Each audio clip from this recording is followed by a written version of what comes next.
السلام علیکم ورحمۃ اللہ وبرکاتہ۔ رب اشرح لی صدری ویسر لی امری واحلل عقدۃ من لسانی یفقہوا قولی ربنا زدنا علما آمین۔ اللہ سبحانہ تعالیٰ سے علم نافع کی دعا مانگا کرے میری پیاری بہنوں، کیونکہ علم نافع سے انسان کے دل کے اندر ایک فرقان پیدا ہو جاتا ہے۔ فرقان پتہ ہے کس کو کہتے ہیں؟ جو فرق کر سکتا ہے بھلے اور برے میں، وہ کسوٹی، وہ پاور آف ڈیسیژن جو کھرے اور کھوٹے میں فرق کر کے آپ کو بتا سکتی ہے کہ کون سی چیز صحیح ہے، کون سی چیز غلط ہے، کیونکہ یہ ہمارے اندر سے جا رہی ہے کوالٹی۔ ہم بھلے اور برے میں کوئی فرق ہی نہیں کر سکتے۔ ہمارے دماغ جو ہے نا وہ گڑبڑا گئے ہیں، ان کو سمجھ ہی نہیں آتا کہ کون سی چیز صحیح اور کون سی غلط ہے۔ اور یہ اس لیے ہو رہا ہے کہ قرآن سے ہم دور چلے گئے ہیں۔ اللہ تعالیٰ نے قرآن ہمارے لیے ایک اتنی بڑی کوئی نعمت ہے، یقین کریں اتنی بڑی نعمت ہے۔ اس وقت اس دنیا میں کوئی بھی چیز ایسی نہیں ہے، یہ نعمت ایسی ہے، یہ گائیڈ بک ہے، یہ ہم کو وہ سمجھ، وہ حکمت، وہ عقل دے دیتی ہے، ہماری عقل کو راستہ دکھا دیتی ہے۔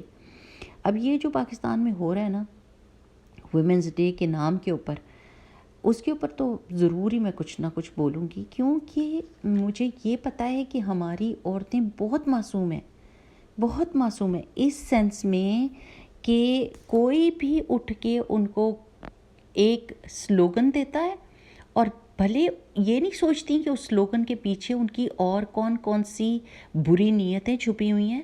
وہ اپنے دکھ درد دیکھتی ہیں، اس سلوگن کو دیکھتی ہیں، میچ کر رہا ہے تو وہ بس اٹھ کھڑی ہوتی ہیں اور وہ باہر نکل آتی ہیں اور جلوسوں میں جاتی ہیں اور شور مچاتی ہیں، اور پلیک کارڈ سوچتی ہی نہیں ہیں کہ یہ جو بینرز انہوں نے اٹھائے ہوئے ہیں وہ کس چیز پہ جا کے اس کی بات بن رہی ہے۔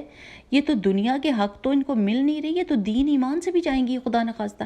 یہ نہیں سوچتی کہ جو یہ سلوگنز دے رہے ہیں، جو ان کو یہ پرووک کر رہے ہیں اور ان کو ان کے گھروں سے باہر نکال رہے ہیں، ان کے سروں سے دوپٹے بھی کھینچ رہی ہیں، ان کی شرم و حیا، وہ جو ایک وہ جھجک ہوتی ہے کہ کوئی بری بات منہ پہ لانے سے پہلے انسان سوچتا ہے، وہ جھجک ہٹا رہے ہیں، اور یعنی ان کو بے باک اور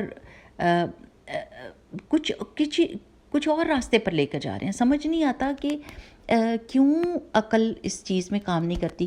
قرآن پاک کی ایک آیت ہے نا سورہ بقرہ کی، اعوذ باللہ من الشیطان الرجیم، بسم اللہ الرحمن الرحیم، وَمَثَلُ الَّذِينَ كَفَرُوا كَمَثَلِ الَّذِي يَنْعِقُ بِمَا لَا يَسْمَعُ إِلَّا دُعَاءً وَنِدَاءً صُمٌّ بُكْمٌ عُمْيٌ فَهُمْ لَا يَعْقِلُونَ۔ اور کافروں کی مثال اس شخص کی جیسی ہے جس کو کوئی چرواہا پکارے تو وہ بس اس کی پکار ہی سنتا ہے، سمجھتا کچھ نہیں ہے۔ جس کو آواز آتی ہے اور پکار آتی ہے تو پھر کیا کرتا ہے؟ اس کے پیچھے بھاگ دوڑتا ہے، اپنی عقل نہیں استعمال کرتا۔ سمن بکمن عمیون فہم لا یعقلون، عقل نہیں استعمال کرنی، بہرے گونگے اندھے حق بات کو سمجھتے ہی کوئی نہیں۔ اب آپ دیکھیں کہ ایک چرواہا جب کہتا ہے آ تو کیا ہوتا ہے؟ ساری کی ساری ریوڑ ایک سائڈ پہ چلنے لگ جاتا ہے۔ ان کو پتہ ہوتا ہے، بس ان کو یہ آواز آتی ہے، باتیں نہیں ان کو سمجھ آتی کہ اگر چرواہا کہہ رہے ان کو ذبح کروانے کے لیے لے کے جا رہا ہوں، ان کو ذبح کروا کے لے کے جاؤں گا، یہ بات تو ان کو سمجھ نہیں آتی۔ ان کو یہ سمجھ آتی ہے، وہ کہتے ہیں وہ کہتے ہیں وہ کھانے کے لیے بلا رہا ہے، ہماری عیش کے لیے بلا رہا ہے، چلو بھاگو۔ تو انسان کو اللہ تعالیٰ نے جانوروں سے بہت زیادہ اونچا درجہ دیا ہوا ہے۔ ہماری عقل کام کرتی ہے کہ اگر کوئی کہہ رہا ہے کہ ان کو مارو، ان کے دماغوں کو، ان کے دلوں کو کا قتل کر دو، ان کو بانجھ کر دو، ان کو غلط راستے پر چلاؤ، ان کو ایسے سلوگنز دو، یہ اپنے بھول پنے میں ان سلوگنز کے پیچھے چل پڑیں، یہ آوازیں نہیں آتی ہیں ہم کو کہ ان باتوں کی، یہ چرواہا جو ہم کو بلا رہا ہے یہ کس طرف بلا رہا ہے؟ یہ بربادی کی طرف بلا رہا ہے، یہ ہلاکت کی طرف بلا رہا ہے۔ ہم اس کے پیچھے کیوں چلیں؟ ہمیں تو اللہ تعالیٰ نے انسان بنایا ہے، ہمیں تو ان کی باتیں سمجھ آتی ہیں، ہم کوئی جانور تو نہیں ہیں کہ ہم ہر ایک جو بھی کوئی آواز لگائے ہم اس کے پیچھے چل پڑیں۔ فیشن آواز لگاتا ہے تو ساری ٹانگیں ننگی ہو جاتی ہیں، قمیض کی بازو غائب ہو جاتی ہیں، گلے کھلے ہو کے وہ ڈیپ جا رہے ہوتے ہیں۔ فیشن نے آواز دی ہے بھائی، کسی بھی چرواہے نے کوئی بھی آواز دے دی تو آپ اس کے پیچھے چل پڑیں گے، آپ اپنی عقل نہیں استعمال کریں گے۔ کوئی بے باک بنانا چاہتا ہے تو وہ کہتے چلو جی بنو. حالانکہ ان سب چیزوں کی سوچ کرنی چاہیے. مجھے پتہ ہے کہ بہت سارے شوہر خراب ہوتے ہیں، عورتوں کے حق مارتے ہیں، دوستوں کے پاس جاتے ہیں، اپنی بیویوں کو ٹائم نہیں دیتے، بچوں کو ٹائم نہیں دیتے. بالکل صحیح بات ہے، بالکل صحیح بات ہے. ان کو حق ملنا چاہیے، عورتوں کو، بچوں کو حق ملنا چاہیے. اب میں آپ سے یہ کہتی ہوں کہ اگر ان کے ماں باپ نے ان کی تربیت یہ نہیں کی تو اس کا یہ مطلب نہیں کہ آپ جلوسوں میں نکل پڑیں اور اپنے حقوق جو ہیں وہ چیخ و چنگھاڑ کر کے مانگیں، اس کا اینڈ رزلٹ کچھ نہیں ہونے والا سوائے اس کے کہ آپ کی حیا کی حدیں سب ٹوٹ جائیں گی اور زیادہ بربادی ہوگی. اس کا حل یہ ہے کہ اگر میرا خاوند ایسے اس کی تربیت ہوئی ہے کہ وہ میرا حق نہیں دے رہا تو میں اپنے بیٹے کی تربیت ایسے کر دوں کہ وہ حق دینے والا ہو. ہے نا یہی اصل بات. اصل میں تو ہم نے یہی کرنا ہے نا کہ اگلی جنریشن کو اس طرح بڑا کریں کہ وہ اپنی بیویوں کے حق دینے والے ہوں. مجھے تو یہی حل لگتا ہے. لیکن ہماری عورتیں اتنی معصوم ہیں، اتنی بھولی ہیں اس معاملے میں کہ ٹی وی ڈرامے، فلمیں، ہالی ووڈ، بالی ووڈ، ٹالی ووڈ جو بھی ہیں ان کے، وہ جس طرف ان کو اشکلا دیں گے، جس طرف ان کو بلائیں گے، یہ سب کی سب آنکھیں بند کر کے کہیں گی کہ بس یہی شاید نجات کا راستہ ہے اور اسی طرف چلیں. میں اپنی ساری بہنوں کو یہ بتانا چاہوں گی کہ یہ لوگ راہ گم کیے ہوئے ہیں. یہ تو لاسٹ لوگ ہیں. یہ ویسے لوگ ہیں جیسے گاڑی کے پیچھے لکھا ہوتا ہے نا، don't follow me, I am last two. میرا پیچھا نہ کرو، میں خود گما ہوا ہوں. ہم ان لوگوں کے پیچھے چل رہے ہیں جو آلریڈی گم ہیں. وہ ان کو حقوق نہیں مل رہے کیونکہ ان کا دین بھی حق نہیں دیتا، ان کا معاشرہ بھی حق نہیں دے رہا. وہ تو برباد ہوئے ہوئے لوگ ہیں. وہ تو خود تڑپ رہے ہیں کہ ان کو کوئی راستہ ملے. ادھر کتنے لوگ، کتنی عورتیں، لوگوں کو چھوڑیں، عورتیں مسلمان ہو رہی ہیں کیونکہ ان کا پتہ چل رہا ہے کہ اسلام ہمیں وہ حق دے رہا ہے جو ہمارے ویسٹرن سوسائٹی نے ہم کو حق نہیں دیا. وہ اتنی خوش ہیں، اتنی مطمئن ہیں اپنے سروں کو، اپنے جسموں کو ڈھک کر کہ ان کی تو جان میں جان آ گئی ہے کہ ہمیں تو اتنا زیادہ یہ مس یوز کرتے تھے، ابیوز کرتے تھے، ہماری کوئی پروٹیکشن نہیں تھی. لیکن جیسے ہی ہم اسلام میں آئے ہیں، اسلام نے تو ہمیں سارے حق دے دیے. تو میری پیاری بہنوں، میری شہزادیوں، یہ سوچنے کی بات ہے کہ ہم یہاں پر ویسٹرن ملکوں میں رہ کے اور اس چیز پہ لڑ جھگڑ رہے ہیں کہ ہمارے سروں پہ دوپٹہ رہنے دو، اور آپ لوگ پاکستان میں رہ کے، اسلامی ملک میں رہ کے یہ کوشش کریں کہ ہمارا دوپٹہ چھین لو، اتارو، پھینکو اس کو پرے. اسلام نے ہم کو سارے حقوق دیے ہوئے ہیں. تو یعنی آپ دین کی طرف آئیں تو صحیح، قرآن کی طرف آئیں تو صحیح. نہ آپ کو چادر چاہیے، نہ آپ کو چار دیواری چاہیے، آپ نے کھلے آسمان کے نیچے لیٹنا ہے بغیر پروٹیکشن کے. یہی ہے نا مطلب اس کا کہ ہمارے سے پروٹیکشن ہٹا لو، ہمیں کھلا کر دو. پھر ہماری جو شامت آئے گی تو اس پہ ہم پھر اور واویلا مچائیں گی اور روئیں گی. اللہ سبحانہ وتعالیٰ نے تو ہماری پروٹیکشن کی ہوئی ہے، ہمیں مہارانیاں بنایا ہوا ہے. اب یقین کریں کہ ڈینمارک میں میں رہتی تھی تو وہ حیران ہوتی تھی کہ کس طرح آپ لوگوں کے ہسبینڈس جو ہیں آپ کی ٹیک کیئر کرتے ہیں، اور آپ تو مہارانیاں ہو، آپ تو ملکائیں ہو. ہم تو بڈھے وارے بھی کام کرنے کے لیے جاتے ہیں. یہ تو بڈھیاں ہو جاتی ہیں نا، بڈھی کھوسٹ، تو بھی ان کو کام کرنا پڑتا ہے کیونکہ they are on their own whole life. ساری زندگی تیرا پیسہ میرا پیسہ، تیرا پیسہ میرا پیسہ.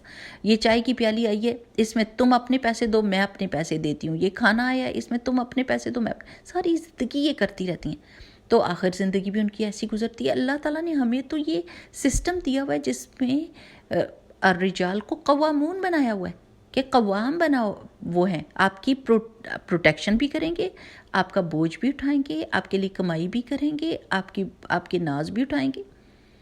یہ سٹیٹس اللہ تعالیٰ نے ہم کو دیا ہوا ہے. اور ماں بنا کر اللہ تعالیٰ نے 3 درجے آدمیوں سے بلند کر دیا. یہ ایکویلٹی کا نعرہ مت لگائیں، ہم ایکول نہیں ہیں. اللہ تعالیٰ نے ہمارے درجے بلند کیے ہوئے ہیں. اللہ کی بندی ہو، ایکویلٹی کا یہ نعرے لگا رہے ہیں جن کو کچھ مل ہی نہیں رہا. یہاں تو عورتوں کی پھر بھی شامت آتی ہے وہ ایکول ہو بھی چکی ہیں، انہوں نے اپنے لباس چھوٹے کر بھی دیے ہیں، اپنے سر سے سب کچھ ہٹا بھی دیا، سب کچھ کر لیا انہوں نے. جو آپ جس راستے پر ہم لوگ چل رہے ہیں نا، ہماری عورتیں چل رہی ہیں، وہ سارا یہ کام کر بیٹھی ہیں، پھر بھی ان کو کچھ نہیں ملا. تو ہمیں تو ہمارے پاس تو قرآن ہے، ہمارے حقوق کا تحفظ تو اللہ سبحانہ و تعالیٰ نے کیا ہے. میں سمجھتی ہوں کہ بہت سارے مسلمان گھرانوں میں لڑکوں کی تربیت ایسے نہیں کی جاتی جیسے اللہ تعالیٰ نے کہا ہے، جیسے رسول اللہ صلی اللہ علیہ وسلم تھے. تو ہمیں یہ چاہیے کہ بھئی ہمارے ہسبینڈ اگر نہیں ہے ویسے، تو پھر ہم رسول اللہ صلی اللہ علیہ وسلم کو زیادہ سے زیادہ ڈسکس کریں کہ بھائی دیکھو، آپ ہمارے پیغمبر صلی اللہ علیہ وسلم ایسے تھے، وہ تو اتنی زیادہ کیئرنگ تھے، وہ تو گھر کے کاموں میں شیئر کیا کرتے تھے، بچوں کی ٹیک کیئر کیا کرتے تھے، اپنی بیویوں کے دلجوئی کرتے تھے، ان کا خیال رکھتے تھے. آپ لوگ کیسے مسلمان ہو؟ یعنی ان کو یاد تو دلائیں کہ کس نبی صلی اللہ علیہ وسلم کی وہ امت ہے. بات ساری یہ ہے کہ ہماری عورتیں سمجھتی نہیں ہیں، بھولی ہیں بہت زیادہ. ان کو اپنے دکھ کا مداوع یہ نظر آتا ہے کہ شاید کوئی ہمیں چیخو پکار کروا دے گا، ہمیں باہر جلوسوں میں نکال دے گا تو شاید ہم بچ جائیں گی اور ہمارے گھر درست ہو جائیں گے. آپ مجھے بتائیں کتنیوں کے گھر درست ہو گئے اتنی مارچ لگانے کے بعد؟ تو اصل میں تو ہم کو حل ڈھونڈنا ہے کہ نہیں؟ حل ڈھونڈنا ہے ہم نے کہ ان ساری مشکلات کا حل کیا ہوگا. اگر نہیں فکس ہو رہے آدمی تو اگلی جنریشن ایسی ہونی چاہیے جو فکس ہو، جو قرآن اور سنت کے مطابق ہو، جس کو دین ایمان کا پتہ ہو. اور سب سے پہلی درسگاہ ماں کی گود ہوتی ہے. جس گھر کی مائیں اپنے دوپٹے اتار کے اور سڑکوں پہ ناچیں گی اور اپنے جسم اور اپنی مرضی کا نعرہ لگائیں گی کہ وہ جو مرضی کریں. ہم تو اس دنیا میں اس لیے نہیں آئے کہ ہماری مرضیاں چلیں. یہاں پر تو شریعت ہم کو دی گئی ہے جس میں اللہ تعالیٰ کی مرضی چلتی ہے، اور اللہ کی مرضی ساری کی ساری ہماری اپنی پروٹیکشن اور اپنی حفاظت کے لیے ہے. اللہ سبحانہ تعالیٰ کو کوئی یہ ضرورت نہیں ہے کہ وہ ہمیں کسی مشکل میں ڈالتا تو اس کو خوشی ہوتی. یہ نوشن جو ہے نا ہمارے اس معاشرے میں بہت زیادہ ہے کہ اللہ تعالیٰ نے ہمیں شاید خدا نخواستہ نعوذ باللہ مشکل کام دیے کرنے کو. اللہ تعالیٰ ہمارا پیدا کرنے والا ہے، اس نے جو کچھ بھی حکم دیے وہ ہمارے اپنے فائدے کے ہیں. میں 1000 دفعہ یہ بتا چکی ہوں کہ اگر آپ ملک میں آتے ہیں کسی بھی ملک میں، تو اگر ریڈ لائٹ ہوتی ہے نا میری پیاری بہنوں، تو آپ نے رکنا ہی رکنا ہے. کیونکہ آپ نے کہا ہے میں اس ملک میں آ گئی ہوں، ہم کینیڈا میں آئے ہیں، تو اب اگر ہم اشارہ توڑیں گے تو ہم کو پینلٹی لگے گی. اور اس پینلٹی کی وجہ کیا ہے؟ ہم نے اپنی جان، سب سے پہلے کیا ہوا؟ ہم نے اپنی جان کو مشکل میں ڈالا اور دوسروں کو بھی ڈینجر میں ڈالا. ملک کو کیا ملنا تھا؟ ملک نے یہ قانون کیوں بنایا؟ تاکہ ہم اپنی حفاظت کریں اور لوگوں کی جانوں کے لیے حفاظت کا سبب بنے، نہ خود کو ڈینجر میں ڈالے نہ دوسرے کو. تو اس میں آپ ملک کو بلیم کرنے لگ جائیں گے، ہے یو ملک تم نے بہت گندا یہ نظام رکھا ہے، میرا دل ہی نہیں چاہتا ریڈ لائٹ پہ رکنے کو، چھوڑو دفعہ کرو، میں ریڈ لائٹ پار کروں گی، اور آ جائے گی نا ہلاکت خدا نہ خواستہ. بالکل اسی طرح ہم دین کے ساتھ بھی کر رہے ہیں کہ دین نے اگر کوئی روک لگائی ہے جو خالصتاً ہمارے فائدے کی ہے تو ہم کہتے ہیں چھوڑو پرے جی، کوئی روک شوک نہ لگاؤ، ہمیں کچھ نہیں چاہیے، میرا تو دل چاہتا ہے میں سیدھی چلوں، میرا جسم اور میری مرضی ہو. تو پھر جو ٹھوکر کھا کے ہلاکت ہوگی پھر کس کا قصور ہوگا؟ جس طرح ملک کا قصور نہیں ہے نا کہ اس نے ریڈ لائٹ لگائی آپ کی حفاظت کے لیے، اس نے تو آپ کی جان بچانے کے لیے. اسی طرح دین اور ایمان نے بھی آپ کے لیے روک جو لگائی ہے وہ آپ کی ہی حفاظت کے لیے لگائی ہے. میری پیاری شہزادیوں، آپ کی حفاظت کے لیے لگائی ہے. اس سے دین ایمان کو کوئی فائدہ نہیں ہونے والا، اللہ تعالیٰ کو کوئی فائدہ نہیں ہونے والا. آپ کی پروٹیکشن کے لیے، آپ کی حفاظت کے لیے، آپ کی عزت کے لیے، آپ کی حرمت کے لیے. تاکہ اب عورتیں خود ہی اپنے منہ سے ایسی باتیں کہہ رہی ہیں کہ ان کی عزت جو ہے وہ ختم ہو رہی ہے، خاک میں مل رہی ہے. کیوں بھئی؟ کیوں؟ اللہ تعالیٰ نے تو بہت زیادہ عزت دی تھی، اور عورتیں خود ہی اپنے منہ سے ایسی باتیں نکال رہی ہیں جس کی وجہ سے، یعنی وہ باتیں جو منہ پہ لانا. یہاں پر عورتیں، یعنی ویسٹرن ملکوں میں اتنی بے باک عورتیں نہیں ہوتی. ہم نے تو کینیڈا میں نہیں دیکھا، امریکہ میں اس طرح نہیں دیکھا کہ اتنی بے باکی کے ساتھ وہ باتیں جو چھپی ہوتی ہیں عورتوں کی، وہ اتنی بے باکی کے ساتھ اتنے بڑے مجمع میں کرتے ہیں. کس نے ہماری عورتوں کو اس طرف لگا دیا؟ تو ہم کوئی کافروں کی طرح تو نہیں ہے کہ کافروں کے پاس تو کوئی گائیڈنس نہیں ہے نا. ہم نے تو ان کو گائیڈنس دینی تھی، الٹا ہم نے ان کی گمراہی کو کہا آؤ جی ہمارے پلے پڑ جاؤ تم بھی. تو میری پیاری شہزادیوں، ان سب مصیبتوں کا، ان سب بے چینیوں کا، ان سب کنفیوژنس کا حل یہ ہے کہ علم حاصل کرے انسان، علم حاصل کرے. ایک دفعہ بیٹھ کے وہ ساری بہنیں جو جاتی ہیں ایسے جلوسوں میں، یقین کریں مجھے ان سے ہمدردی ہے، بہت مجھے اپنی بہنوں سے پیار ہے، اور میں کڑتی ہوں اس بات پہ کہ ان کو کوئی صحیح راستہ نہیں دکھاتا کہ کس راستے پر چل کر ان کے مسئلے حل ہو سکتے ہیں. اور اگر اس جنریشن میں جس میں وہ ہیں مسئلے حل نہیں ہو رہے، تو پھر ان کو اگلی جنریشن کو اس طرح تیار کرنا چاہیے جو مسئلوں کا حل ہوں، جو گھروں کو سکون دیں، جو اطمینان دیں.